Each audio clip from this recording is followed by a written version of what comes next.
अपने निजी स्वार्थ के लिए नगर सेवक कर रहे हैं अपनी निधि का गैर इस्तेमाल?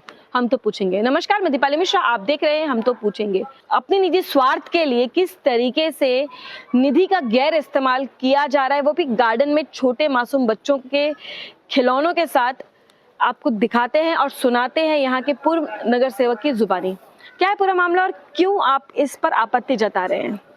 ऐसा है, ये 97 में मैंने जब यहाँ पर अपंग लोगों को टेलीफोन बूथ दिया जाता था और 2000 के बाद में मोबाइल का बहुत चलन हो गया, तो जो बूथ चलते थे टेलीफोन के वो बंद हो गए। तब मैंने महापालिका में 97 में पहला प्रस्ताव दिया कि जो गार्डन है उसमें आप इलेक्ट्रॉनिक्स खिलौने बसाइए और वो इलेक्ट्रॉनिक्स खिलौने जो अपंग लोग हैं जो स्वयं रोजगार कर सकते हैं, ऐसे 4 खिलौने उनको दीजिए और वो खिलौने बैठाने के बाद में उसमें 10 रुपया, 20 रुपया, 5 रुपया कुछ भी रेट ठहरा करके, जिससे वो अपंग अपनी जीविका चला सके। ये लेटर 97 में दिया, बाद में 2001 में दिया, बाद में 2006 में दिया और 2006 में मैंने महासभा में प्रस्ताव लाया। 2001 तक तो महापालिका के पास निधि नहीं थी, बोल करके इसका काम नहीं हुआ।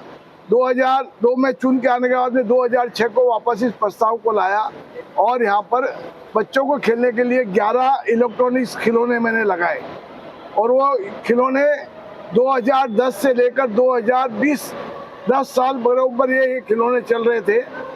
विगत कोरोना काल में थोड़े मिसिंग करना जरूरी था, लेकिन यहाँ के स्थानिक नगर सेवक ने यहाँ पर ओपन जिम बनाया और ये ओपन जिम खाली बड़ों के लिए है, छोटे बच्चे इसमें जिम नहीं कर सकते। जबकि बाजू के गार्डन में यहाँ से 5 मिनट का दूर भी नहीं है, वहाँ पर ओपन जिम इसी नगर सेवक ने बनाया है। अब आप सोचिए, बच्चों के खिलौनों के साथ में खिलवाड़ करके और ये 1,50,000 रुपये की चीज लगा करके अपने आप को वो क्या बताना चाहता है। आज बच्चों के साथ में अन्याय हुआ है। यहाँ पर बच्चे आते थे, यहाँ पर बर्थडे बनाते थे खिलौनों में, 25-50 बच्चे आकर के केक काटते थे, लेकिन आज यहाँ का पूरा जो स्ट्रक्चर था, पूरा तंबू था, उसको उखाड़ के फेंक दिया। यहाँ के खिलौने वो उठा के लेके गए। इसके बारे में भी मैंने लेटर दिया कि बाबा ये जो स्क्रैप जो निकला है लोखंड का, छपरे का, या खिलौना किधर है? आज तक महापालिका ने मुझे जवाब नहीं दिया। लगता है ठेकेदार ने उसको भी बेच करके पैसा बना लिया है। तो महापालिका के ये नगर सेवक खाली दिखावा करते हैं, आम जनता की सुविधा के ऊपर उनका ध्यान नहीं। आप समझिए, 97 मैंने अपंगों के बारे में सोचा और खिलौने लगाए।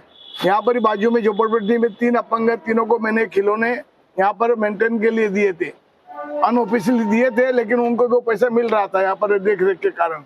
लेकिन आज ये स्थिति है बच्चों के लिए। मीरा भाईंदर में ऐसा गार्डन आज भी नहीं है, ऐसा गार्डन पूरे मीरा भाईंदर में आज भी नहीं है।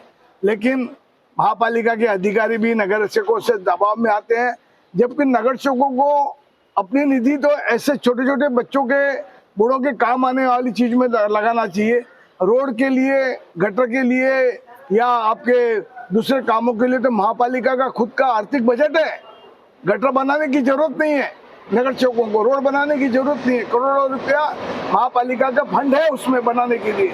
लेकिन अभी बात क्या बोलूं, कमीशन की बात है या क्या बात है भगवान जाने, लेकिन कोई को भी शहर के बच्चों से, यहाँ के बूढ़ों से या यहाँ के जो यंग लोग हैं यहाँ पर घूमे फिरे, ये पूरा गार्डन मैंने रिनोवेशन करवाया था। आप आमतौर पे गार्डन देखे जाते हैं जहाँ पे हरियाली होती है, ग्रास होते हैं या तो रेत होती है ताकि बच्चों की लाइफ की सेफ्टी हो, लेकिन यहाँ पूरा कंक्रीट में तब्दील कर दिया गया। क्या कहेंगे? मैं बताया ना, ये नगर सेवक जिससे ये काम किया है, 26 जनवरी को खाली और 15 अगस्त को ये झंडा फहराने के लिए आते हैं। अभी देख लिया आप, उसी कलर का काम चालू है।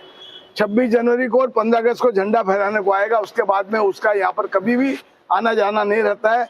नहीं तो ये पर्स है, एक बच्चा गिरेगा सिर फटेगा, ये उनको मतलब नहीं है। उन्होंने टेंडर निकाल दिया, अपना कमीशन ले लिया, विषय खत्म, उतना ही है। अभी 5 फुट की दूरी पे जब ओपन जिम है तो ये जिम, इसको भी ग्रीसिंग लगा करके खिलौने, आज जब लोग चंद्रमा पे जाने की बात करते हैं तो क्या इलेक्ट्रॉनिक्स खिलौने रिप्लेसमेंट हो सकते थे या उसको ही ग्रीसिंग करके? लेकिन इनको कमीशन खाना है या इनको हमने कुछ नया किया ऐसा दिखाने के लिए सब कर रहे हैं। तो आपका कहने का मतलब है कि टेक्नोलॉजी आगे जा रही है, वहीं हमारे नगर सेवक हमारे बच्चों को पीछे की ओर लेके जा हाँ, रहे ये हैं। बात सही है ना। नहीं तो आज मेरा भाईंदर में एक भी गार्डन इलेक्ट्रॉनिक्स का दिखा दे पिछले 20 साल में। मैंने 2001 से शुरुआत की, आज 2022 है। अगर एक भी नगर सेवक इस तरह का गार्डन भाईंदर में दिखा दे तो अगला चुनाव नहीं लड़ूंगा। इलेक्शन कुछ ही समय में आने वाला है और यहाँ जनता को जागरूक होने की बहुत जरूरत है और अपने सही प्रतिनिधि को भी चुनने के लिए आपकी सुविधा के लिए बने चीजों को किस तरीके से नगर सेवक अपनी निधि का गैर इस्तेमाल कर निकाल फेंक आपको वापस पिछली दुनिया में डाल रहे हैं, इसका जीता जागता उदाहरण ये भाईंदर का गार्डन है। आपको दिखा रहे हैं यहाँ पर कि यहाँ आप देखेंगे कि फर्श जो है वो पूरा कंक्रीट में तब्दील किया हुआ है कि कहने की बात है कि अगर कोई बच्चा गिरे तो उसके हाथ पैर जरूर ही घात होगा। किस तरीके से इस गार्डन को वापस से तब्दील किया जा सकता है या ऐसे नगर सेवकों पर कार्रवाई की जा सकती है, ये तो आने वाला वक्त ही बताएगा। तब तक के लिए जनता के हम यही आह्वान करेंगे कि जागो जनता जागो, अपने वोट और अपने प्रतिनिधि को सही तरीके से इस्तेमाल और चुनने का काम करो। तब तक के लिए जनता के साथ हम तो पूछेंगे। मैं दीपाली मिश्रा, वीडियो जर्नलिस्ट प्रसाद के साथ।